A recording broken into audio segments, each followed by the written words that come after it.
book of First Kings, starting in chapter 1. And at this point, um, David has had a pretty long reign as the king of Israel. And at this time, he's been there about 38 years.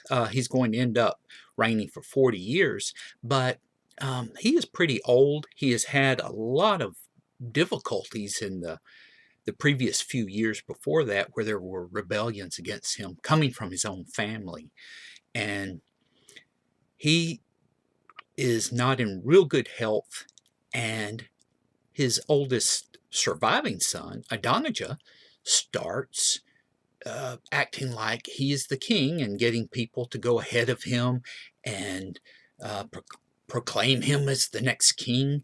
And David has not consented to this. Now, the people, and I mean this as the entirety of Israel, not just the ones being ruled, but the people had not determined exactly how a new king was to be selected or to take over, because, as you may recall, Saul had died and his sons pretty much with him, and then David was brought in. So it was not like there was a family switch where the oldest son or any son would be picked, or any daughter for that matter, is becoming queen. But in the countries around them at that time, and that's where most of the Israelites got their ideas of how kings were supposed to work, they saw that the oldest son would take over as king.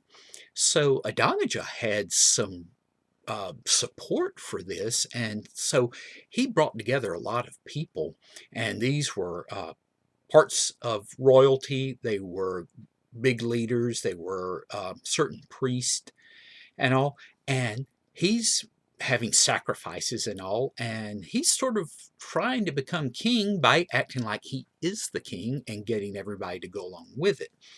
Well, he left out a few people, and it was those who were loyal to David, and incidentally, the religious leaders who were more akin to what God wanted and not so much what people wanted. So as the word gets back to them, we find that Bathsheba, who is David's wife and the mother of one of David's other sons, is concerned. Now, Nathan the prophet talks to her, and you may remember Nathan's one who would talk to David and give it to him straight. Whether it hurt David's feelings or not, he would tell David what God had said. And God had talked to David a number of times this way, and so Nathan had a lot of standing as far as David was concerned. So they each go in and say, look, Adonijah is trying to take over things and make himself king. And Bathsheba mentions to David that you promised that Solomon was going to be the next king.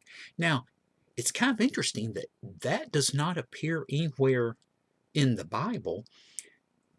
So it must have been just something that the two of them had talked about, and it was not widely known in the kingdom. Well, a lot of people would not have been expecting Solomon to be the one David had chosen. Now, he could choose who he wanted to. That's kind of the way royal people would do now, even though you would think they would go with the oldest child or oldest son or whatever. Solomon was something like the 10th son down the line. And of course, others had died, but still, he had Adonijah ahead of him. But David could pick who he wanted, and he saw something in Solomon that made him think that Solomon would be better for the job than Adonijah anyway.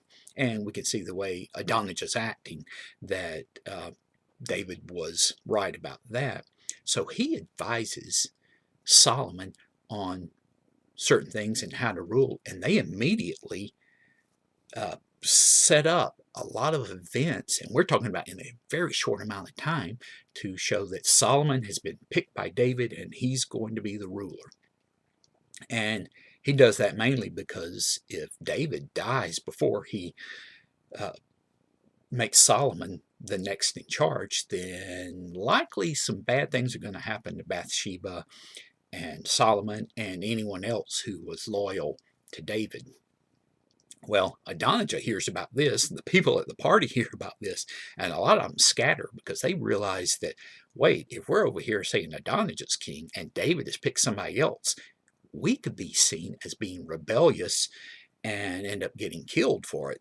So they kind of scatter, and the people who are left realize that they've got to do something or other about this. And Adonijah goes to the altar and puts his hands on the horns of the altar, and that's parts that would curve up on the altar.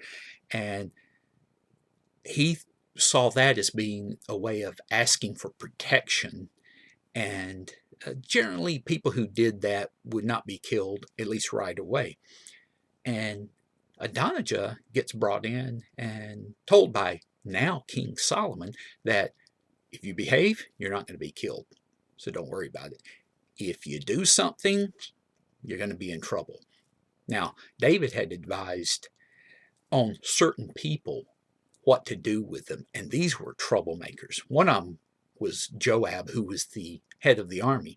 Well, Joab had this history of murdering people. He had killed a couple of people who did not deserve it, and David had put up with it. We are not sure exactly why, and it may have been that Joab was fiercely loyal to David, but to nobody else. Well, that only works so far, because if you're an evil person and you're not going to try to kill the king, well, that doesn't mean that you should not be punished. And so he tries the thing of going to the altar and putting his hands on the horns of the altar, and it doesn't work for him. He is killed. A couple of other people are told, okay, if you behave, you do this, you'll be okay. Well, one of them is one of the priests, and he's just taken out charge of what he was doing, and so he lives. One of the other people disobeys. He ends up dying. Now, Adonijah seemed to settle down, and then he starts asking for some things. And it's kind of a long, complicated explanation, but let's just say that it looked like he was going to try to take over and be king again. Solomon saw right through that, and Adonijah gets killed for his trouble. So at this point, Solomon is now in charge of things, and he is kind of taking care of the troublemakers within Israel.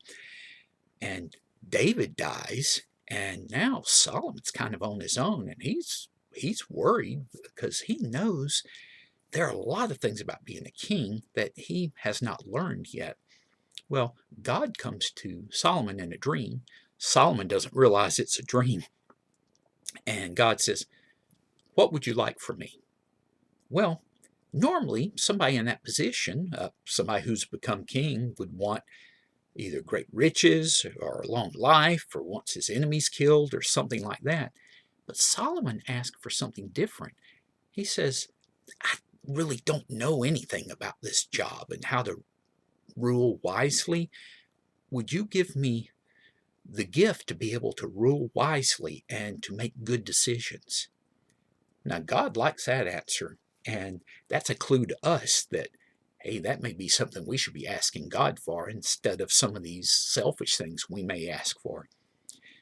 And God does something real interesting here. Solomon has asked for these things, or asked for this one thing, and God says, I'm going to give you all of it. So he was not going to have problems from his enemies. He was going to have great riches. He was going to do real well. And it all comes from God giving him a special wisdom. And this is one that's beyond what one could teach oneself or learn through observing things or even having somebody tell you about it. And that leads to the story that people are most familiar with about Solomon. And this is an example of how God's wisdom showed up in him. And there were these two women who were about to have babies, and they lived together, and it was just the two of them. And then one of the women had her baby, and then about 3 days later, the other woman had her baby. So these are both tiny babies, and if you've ever seen very tiny babies, they tend to look like one another when they're first born. And what happened was a tragedy in that one of the mothers was sleeping with her baby and rolled over on her baby, and the baby died. Well, the other mother was still asleep, so she swapped the babies so that she had the living baby and made the other woman think that it was her baby who had died. Well, and I'll just call them the good mother and the bad mother, because you can see the bad mother's the one who stole the other baby. And it becomes daylight, and the good mother looks and realizes, wait, this isn't my baby. You swapped babies. And the other woman denied it. Well, there was an argument going back and forth, and since there were no witnesses to this worked its way all the way up to going before the king himself. And King Solomon listens to each of them tell the story, and he goes, okay, bring me a sword. And he looks at the women and he says, here's what we're going to do. Since you can't determine whose baby it actually is, we're going to take the living baby, and we'll take the sword and cut the baby in half, and each of you will get half the baby, and everybody will be equal in all this. Well, the mother, the good mother, looked at it. She didn't want her baby to die, and she said, no, don't do that. Give her the baby. Well, the bad mother said, well, if I can't have the baby, then neither one of us can have the baby.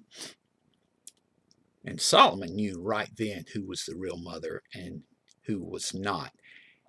And he knew that in this case, a mother would not want her baby to die, and so she would rather give up her baby than have her baby die. And so he awards the baby to the good mother, and that settles that. And people are looking at this and they're going, wow, how did he come up with that? Well, it was from God. Now, I would like to tell you that Solomon showed this kind of godly wisdom throughout his reign as king. But to learn more about Solomon, you'll need to come in for another story. And a little bit of a hint is that sometimes people can have more wisdom than they can handle. So we'll see how that plays out in the long run.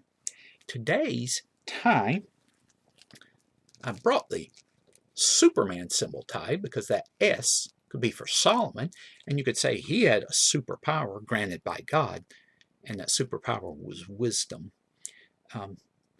One thing we do learn from this is that we may not have the wisdom that God granted Solomon. However, we can use the wisdom that we do have to make godly decisions and do what is right. Okay, with that, I will let you go, and I hope you'll be back next time. Bye.